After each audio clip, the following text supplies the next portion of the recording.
Hello once again, everyone. So, we've gone over footwork.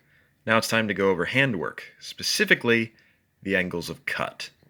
Now, more so than footwork diagrams, you are going to find a million cutting diagrams.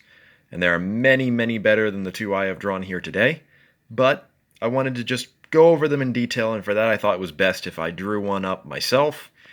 And this is kind of the most basic cutting diagram I could draw. If I were in charge of rebuilding the art and no one had ever swung a sword before, this is what I would do. It's all English terminology and it's all numbered. So, this point here is the center line. Not their head, but the center line. What that means in general is that where all the points meet is going to be around about their collarbone or, their upper sternum. The reason for this is because if we terminate things at the head, it is going to require a lot more of things crossing up right here in the middle. And generally, all of your cuts are going to terminate and cross in that middle point, which means that further actions will make a little bit more sense drawing-wise. So, our first cut, our number 1, coming down from our right. If you're left-handed, the cut numbers can stay the same or you can reverse them. It doesn't really matter. But our first cut, down from right, goes all the way through. It doesn't have to. It can go to the middle and stop, but it goes all the way down through. Our second cut, again with the long edge, comes up, down from our left, down all the way through or stopping in the middle. Our third cut comes up from our right all the way through, fourth, up from the left, fifth across the middle, sixth through the middle, seventh all the way down through the middle, and then eighth part of the way up. Usually we don't want to go all the way up through, but we'll come back to that in a moment. So, let's talk a little bit about these, the first 4, which are kind of the ones you're going to use the most. Now, the angle that they're at is approximately a 45-degree angle. The reason for this is that a 45-degree angle is about as wide as you want to cut, while still having, good cutting mechanics. You'll cut through most things. Any wider than that, and it's going to start to hit the target incorrectly. It's going to start to wobble. And basically, if you want to cut any wider than this, you ought to just be doing a horizontal cut. So, you can go sheerer than this, and we'll talk about that in a moment, but generally most techniques are going to be done at a 45. Either they're coming from below or they're coming from above. Those 4 are the ones you're going to use probably the most. As a right-handed person, what's going to feel most natural is going to be down from your right, up from your left, and down from your left. Up from your right is actually very, very strong, but not a lot of people use it. So really, this is one you should pay attention to. And the reason being is that up from your right is going to catch your opponents down from their right, which means that you lock them out here very strongly. Again, it's a really good technique that not a lot of people use. Heck, I should even use it more. So this guy is generally going to be your opener. This guy is generally going to be your follow-up. I tell my guys in tourney prep, the place you're going to get hit the most, assuming that you are defending yourself, is going to be on your right side. Because what's going to happen is that someone's going to open from their strong side, you're going to defend that, and then they're going to hit you from their non-strong side, which, if you're getting hit, is your right side. This guy is rarer. You don't see this a whole lot, but he's kind of an alternative to this. If I attack downward from my right side and they set it aside, a good option is to cut from below on my follow-up rather than from above. The footwork and everything would stay the same, it's just I cut from below, which means that I'll usually hit them in the torso or onto the arms. So it's a much harder thing to parry. It's usually just not done because of either point values, because of skill, or just because of familiarity. Like, for example, this requires you to cross your hands to do, and a lot of people can't cross their hands in the protection we wear. Middle cuts. So these guys, generally, I would raise this line up to cut through the eyes as opposed to the torso. As an important thing to note is that if you cut from middle, it will reach farther than these guys do. It just does. However, you substitute that reach with the fact that you don't have any mechanical advantage. If this line binds with this line's going to win because the tip can go over the sword and hit you. So, middle is usually only to be used in situations where either you're doing a specific strike, like for example the Zverkow, which we'll talk about in a moment, which has a mechanical advantage, or if you are moving with it. So usually when you launch these middle cuts, you want to be stepping wide out to the side in the direction the cut is coming from. So if I do a middle from my right, I'm going to be stepping wide to my right, so the cut comes around as my body moves where the cut is going. This makes it very hard for someone to follow me, and it substitutes the fact that I can't really defend myself as well if we end up in a bind. So, like I said in my last video, good movement can save you on a bad block, or if you're not looking to defend yourself. Mid from left, same idea, you'd want to be stepping to your left. Scalp. Oh yeah, this guy. So scalp cut is honestly used both the most and the least. It depends upon the system you're in. So if you were doing the German longsword system, or any longsword system really, the ones that you're going to use the most are going to be 1, 2, 4, 8. Those are the ones you're using the most. If you are, for example, doing military saber, the ones you're going to be using the most are going to be 1, 2, 7, 5, and 6. The reason for that is just because of certain changes to how your body can move with one hand / two hand on the sword, changes of what the footwork requires of you, etc.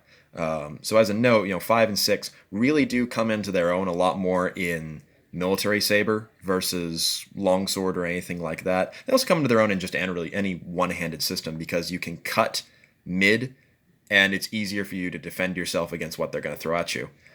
It's just how it works. Usually this will be done to the torso.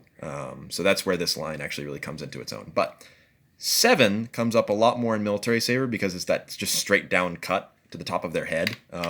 Most of the plays that you will initially learn start with a 7 cut, which is then parried by St. George. So scalp cut does still exist in other systems. There is the Meisterhau, the Scheitelhau, which literally means to strike on the scalp. It's called the splitter. Literally, it's meant to part the hair. Where it comes into its own is either as an initial action, or sometimes it can also be done as a substitute for number 2. So, for example, I attack with number 1. They're expecting me to go all the way to this line, so instead I'll just cut down the middle, which tends to catch them a little bit strange. That used to be a favorite of mine. I called it the 3 o'clock. I would strike a Zverkow here, and then rather than striking all the way around again, I just strike right down the middle, making the shape like it was 3 o'clock on a clock face.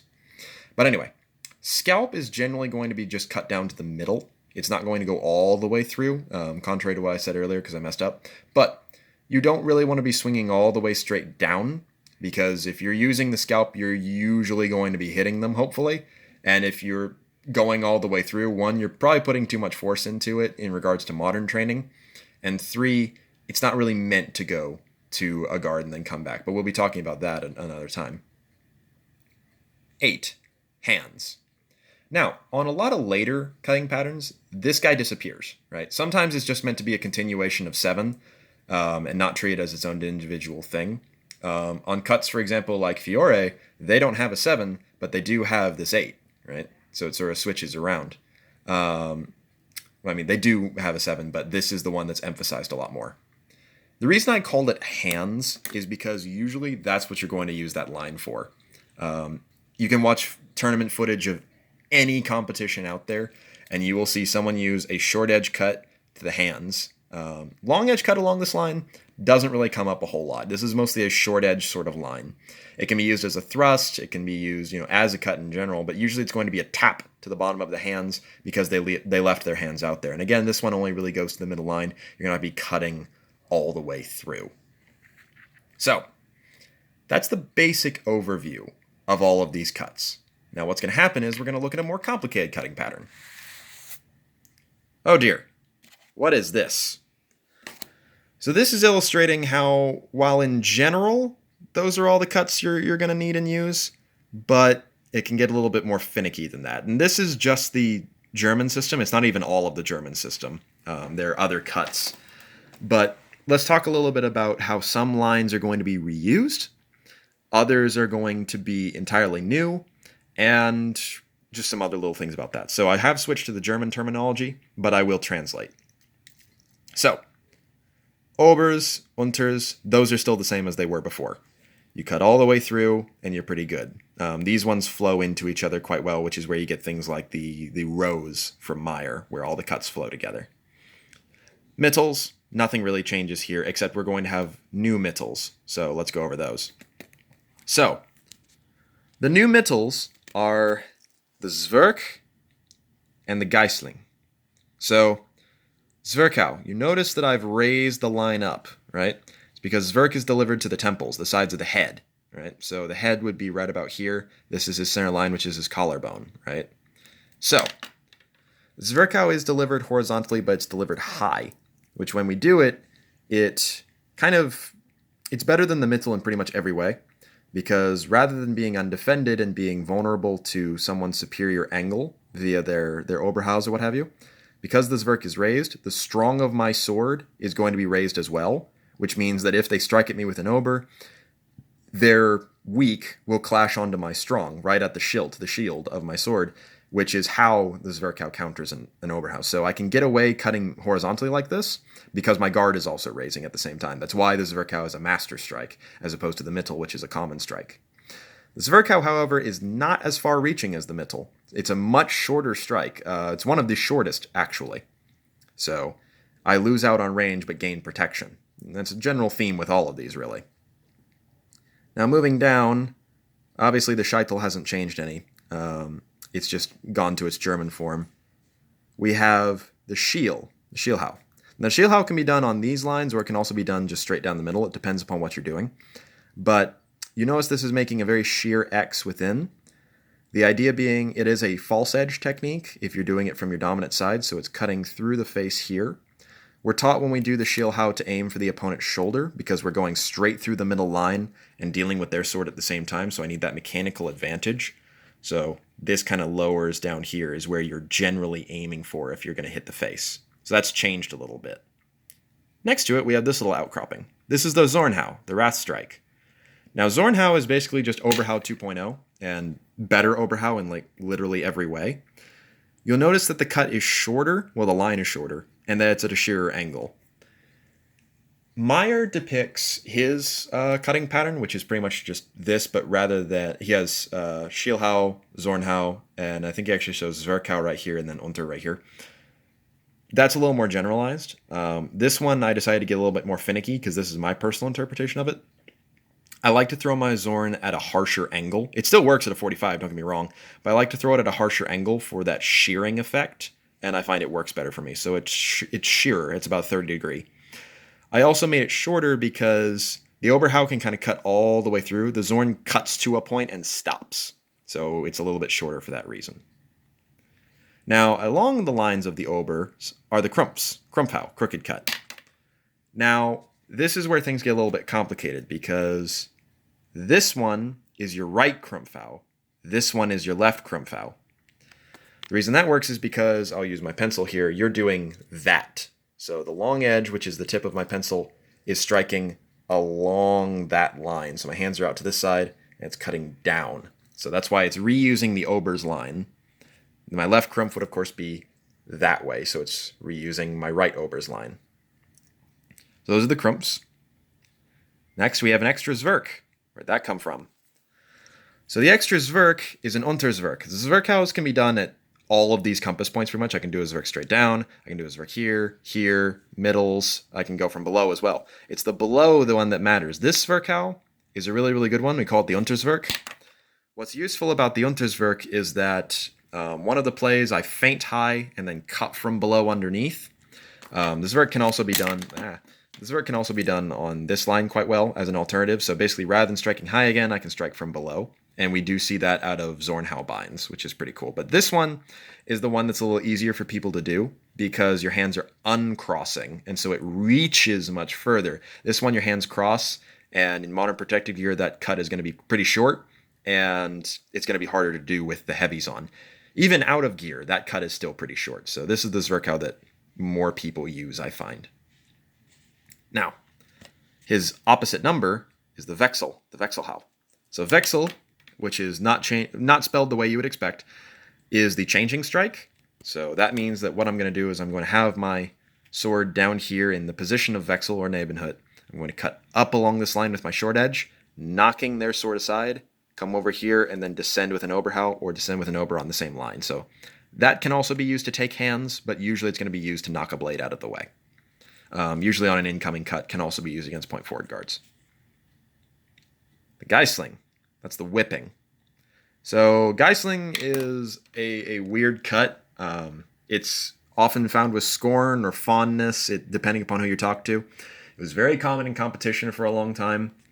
What it basically is you let go with your right hand or your dominant hand and you whip the sword out in a horizontal arc at someone's ankles or shins. It's not particularly hard to deal with, but it can be quite surprising if you're not used to it. So it goes along this line right here. It's just a horizontal line. It can technically be done either way, but usually people do it backhanded. Now, obviously, I didn't name the number 8 cut anything differently because it doesn't really have a name in the German system. It's just the hand cut again. It's just straight up and again hitting that middle line. So, as you see, if you put in a little bit more detail, the cuts can get a lot more complicated and a lot more finicky, and people will disagree with me on some of these angles, and I am A-okay with that. Everyone does things a little bit differently. But what this was really to illustrate was how you can reuse some lines. However, some lines are a little more finicky, so be aware that as you're looking at cutting patterns or trying to draw your own, and I really encourage you to sit down and try and draw your own, things will change depending upon your approach or depending upon what you're doing. So that's just a little overview of cuts and general angles using some of the German system. I will go over how to use these and how to flow between these another time.